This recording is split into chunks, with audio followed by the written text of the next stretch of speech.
चलिए स्टार्ट करते हैं। आज का हमारा टॉपिक है वर्ण। वर्ण यानी कि अक्षर, जिसे हम लोग बोलते हैं अक्षर। अक्षर क्या होता है? अक्षर वे शब्द होते हैं जो भाषा की सबसे छोटी इकाई होती है, यानी कि जैसे कि कहा जाए जिसका कि और कोई खंडन न किया जा सके, जैसे अ, आ, क, ख। ये इसका मतलब होता है आधा वर्ण, यानी आधा क आधा ख। ये जो वर्ण होते हैं इनका हम और खंडन नहीं कर सकते हैं, ठीक है। तो हिंदी में हमें पता है कि वर्णों की संख्या जो होती है वो कितना होती है? 52। वर्ण कितने होते हैं? 52। संपूर्ण वर्ण जो होते हैं हिंदी में वो 52 होते हैं, ठीक है। और इसमें स्वर जो होते हैं, जिसे स्वर कहते हैं, जिसका कि कोई खंडन नहीं किया जा सकता, जिसके उच्चारण में किसी अन्य की सहायता नहीं लेनी पड़ती है, उसे हम लोग स्वर कहते हैं। स्वरों की संख्या, स्वर की संख्या क्या देखते हैं? स्वर की संख्या। स्वरों की जो संख्या है वो 11 स्वर जो होते हैं वो 11 होते हैं। और कौन कौन से होते हैं? इसमें है अ, आ, ई, उ, बड़ा ऊ, रि, ए, ऐ, ओ, औ। अब इनको हम अगर गिनते हैं तो 1 2 3 4 5 6 7 8 9 10 11 टोटल संख्या हो जाती है 11। इस तरीके से हमारे जो स्वर हैं हिंदी में स्वरों की संख्या संपूर्ण 11 मानी जाती है।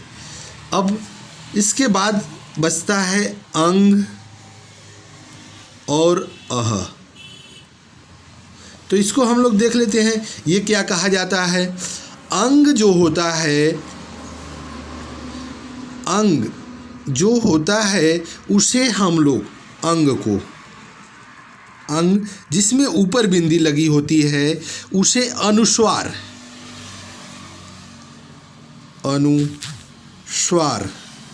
अंग को अनुस्वार बोलते हैं। और अह को, जिसमें 2 बिंदी बगल में लगी होती है, उसे विसर्ग बोला जाता है। विसर्ग बोला जाता है। इस तरीके से ये प्रारंभिक स्तर पर अगर देखा जाए तो उस स्वर जो होता है, अगर इसको जोड़ दिया जाए तो स्वरों की संपूर्ण संख्या 13 मानी जाती है। लेकिन अगर कहा जाए संपूर्ण संख्या तो वो 13 होती है, लेकिन मूल रूप से जो स्वर होते हैं वो 11 होते हैं। इस तरीके से स्वर जो है हम देखें। अब हम इसमें देखते हैं स्वर के भेद। क्या? स्वर के भेद। जो मूल रूप से 11 स्वर हैं, जो मूल रूप से हमारे 11 स्वर हैं, इनको कितने भागों में बांटा गया? तो स्वर के जो भेद होते हैं वो हैं 3। इन्हें 3 भागों में बांटा गया है। पहला भाग जो होता है वो होता है ह्रस्व, ह्रस्व बोला जाता है, ह्रस्व स्वर, ह्रस्व स्वर। दूसरा जो होता है वो दीर्घ स्वर होता है,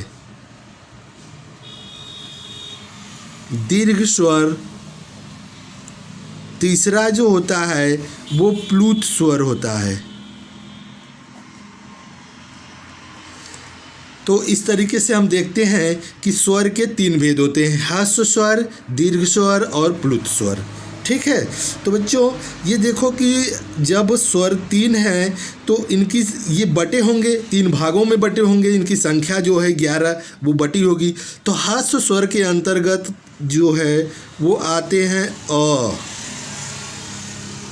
छोटी ई, छोटा ऊ, और री। इस तरीके से हर्ष स्वर जो होते हैं वो 4 होते हैं। ठीक है, हर्ष स्वर कितने हुए? 4 हुए। और दीर्घ स्वर जो होते हैं इनके 4 को 11 में 4 को निकालने के बाद यानी आ, बड़ी ई, बड़ा ऊ, ए, ऐ, ओ, औ, ये हमारे दीर्घ स्वर के अंतर्गत आते हैं और इनकी संख्या होती है 7। प्लुत स्वर क्या होते हैं? प्लुत स्वर की संख्या कोई नहीं होती है, इनकी केवल संकेत होता है जो कि अंग्रेजी में यस की तरह लिखा जाता है और जिसके उच्चारण में 3 मात्रा का समय लगता है।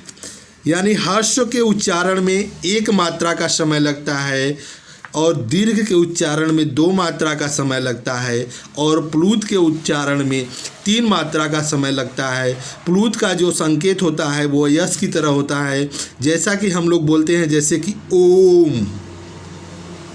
आप लोग देखते होंगे ये जो बीच का अक्षर ओम है, ओम, यही जो लंबा खींचता है यही प्लुत स्वर के अंतर्गत आता है। और मूल रूप से देखा जाए तो स्वरों की जो संख्या है वो 11 है, यानी 4 जो है हर्ष स्वर है और 7 दीर्घ स्वर है। इस तरीके से स्वरों की संख्या संपूर्ण जो है वो 11 है। इस तरीके से हम लोग देखते हैं कि स्वर कितने होते हैं और उनको कितने भागों में बांटा गया है और उनका कौन कौन सा किस किस के अंतर्गत रखा गया है, कौन सा हर्ष स्वर के अंतर्गत आता है, कौन सा दीर्घ स्वर के अंतर्गत आता है और प्लुत स्वर क्या होता है। ठीक है बच्चे, तो हमने स्वर के बारे में अध्ययन किया।